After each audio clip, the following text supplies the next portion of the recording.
Gaza की लड़ाई जिस मोड़ पर आकर रुकेगी, इसके बारे में इजराइल ने कभी सोचा भी नहीं था, क्योंकि जिन इरादों को लेकर आईडीएफ गाजा के भीतर घुसी थी, उन इरादों और हौसलों की हमास ने हवा निकाल दी है।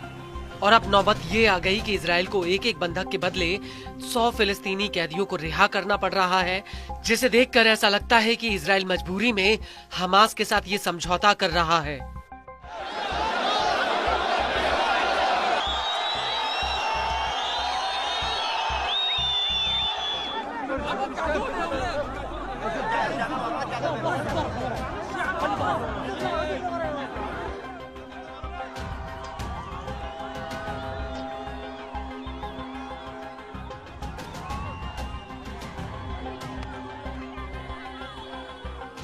दरअसल जिस तरीके से हमास इजरायली बंधकों को रिहा कर रहा है, उन्हें देखकर ऐसा लगता है कि गाजा में इतनी तबाही के बावजूद हमास और गाजा के लोगों का हौसला 7वें आसमान पर है। दरअसल इजराइल ने हमास से अपनी फोर्स हटाकर पूरे गाजा में पुलिस फोर्स तैनात करने की मांग की थी, और युद्ध विराम समझौते और बंधकों की रिहाई वाली डील में हमास के आगे इजराइल की ये सबसे बड़ी मांग थी।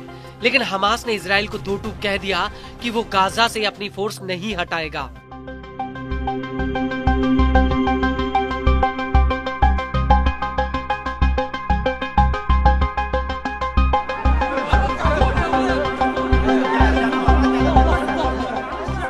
और अब मौजूदा हालातों को देखकर इजराइल को भी समझ में आ गया कि वो गाजा से कभी भी हमास का सफाया नहीं कर सकता, क्योंकि गाजा ही हमास और हमास ही गाजा है। क्योंकि इजराइल ने हमास के जितने लड़ाकों को जंग में ढेर कर दिया, हमास ने उससे ज्यादा लड़ाकों को फिर से भर्ती कर लिया, या यूं कहें कि गाजा के घर घर में हमास बसता है।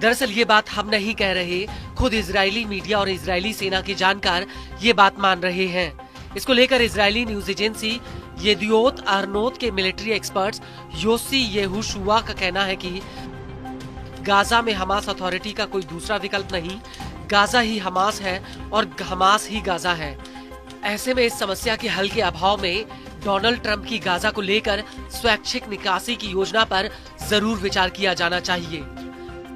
यूसी का कहना है कि गाजा के बाद वेस्ट बैंक में जिस तरह से हालात बन गए हैं, वो आने वाले वक्त में इजराइल के लिए सबसे बड़ा खतरा है। यूसी के मुताबिक तुलकारम कफारुना से सिर्फ 1 मीटर की दूरी पर है। उन्होंने यहाँ पर जेनिन बटालियन और तुलकारम बटालियन की तरह बटालियन संगठित की हैं। हम सुबह के हमलों के सायरन में उठते हैं, जो 3 किलोमीटर से कम की दूरी पर करीब 3 से 4 घंटे तक बजते रहते हैं।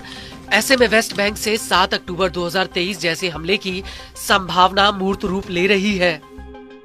इस सब के बीच आपको ये भी बता दें कि इजरायली नेता इतमार बेन गवीर ने भी 30 जनवरी 2024 को जिस तरह से गाजा में बंधकों की रिहाई हुई, उसको लेकर कहा कि गाजा से आने वाली तस्वीरें इस बात की पुष्टि करती हैं कि अभी तक जो हुआ वो संपूर्ण विजय नहीं, बल्कि वो एक पूर्ण विफलता है। बेन गवीर का कहना है कि बंधकों की अदला बदली वाली ये डील अप्रत्याशित है और इजरायली सरकार ने समर्पण का रास्ता चुना है।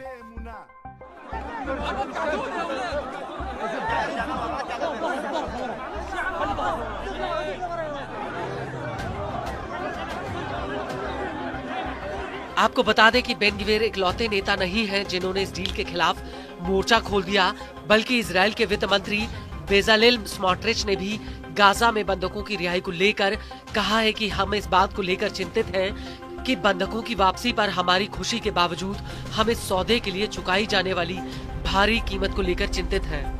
आपको बता दें कि तीसरे चरण की रिहाई में हमास ने इजराइल की 3 महिला बंधकों और थाईलैंड के 5 नागरिकों को रिहा किया है। हमास ने कुल 8 बंधकों को रिहा किया, वहीं इजराइल ने इसके बदले में 110 बंधकों को रिहा किया है।